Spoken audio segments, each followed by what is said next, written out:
አመራሮቻችን የታሰሩት እንደሚባለው ብልጽግናም እንደሚሰጠው መልስ ለህግ የበላይነት እናንተም እንደምትሉት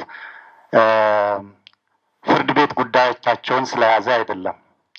እኛ በግልጽ እየተናገርን ያለነው በሺህ የሚቆጠር ወደ 50,000 እስረኞች አሉ በኦሮሚያ አሁን።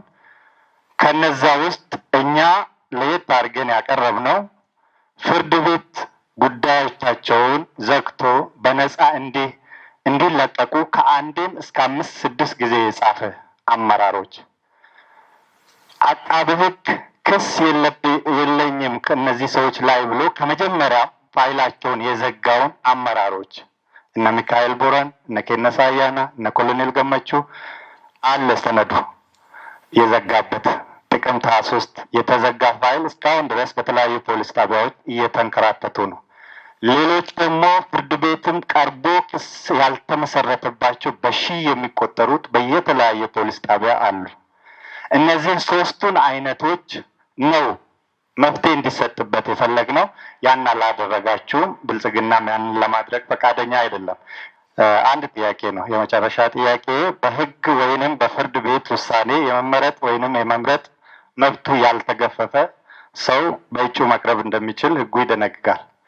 አሁን የጠቀስኳቸው በየፖሊስ ጣቢያው የታሰሩና ምንም በህግ አግባብ እየተጠየቁ ያልሆኑ ፍርድ ቤት በነፃ ያሰናበታቸውን አካላት እጩ አድርገን ማቅረብ እንችላለን? ይሄንን መልስ እንዲሰጡን ነው የምፈልገው። እጩ ማድረግ ይቻላል ወይ? በህግ ወይንም በፍርድ ቤት መብታቸው አልተገፈፈምና እንዲሁ ብልጽግና ከምርጫ ሊያግድ ብሎ አጉሮ የያዛቸውን ሰዎች እንደ እጩ አድርገን ማቅረብ እንችላለን ወይ? ምክንያቱም እጩዎቻችን ስለነበሩ ነው። ከዛ እስር ቤት ያሉትን ማለቶት ነው? ፖሊስ ጣቢያ ያሉትን። አቶ በቴ ብዙ ነገሮች አንስተዋል። እስር ቤት ያሉ ሰዎች በእጩነት መቅረብ ይችላሉ ወይ? አጭሩ መልስ አይችሉም ነው።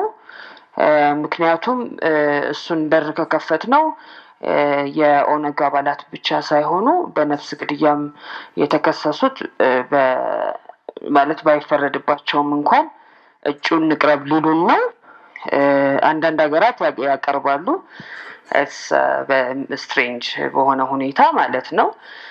ግን የኛ ህግ ያንን የሚያዝ አይደለም። እኔ አስተያየት ወደ ለምን አላዘዘም ወይም ለምን አልፈቀደም ወደሚለው መሄድ አልችልም።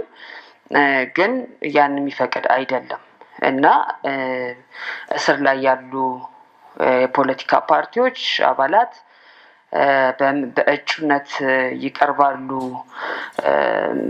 የሚባልበት ሁኔታ የህግ አግባብ የለም ማለት ነው። ግን እስር ቤት ቆይተው ፍርድ ቤት ነፃ እስካላቸው፣ በከባድ ወንጀል እስካልተፈረደባቸው ወይም ፍርድ ቤቱ መብታቸውን እስካልገደበባቸው በእጩነት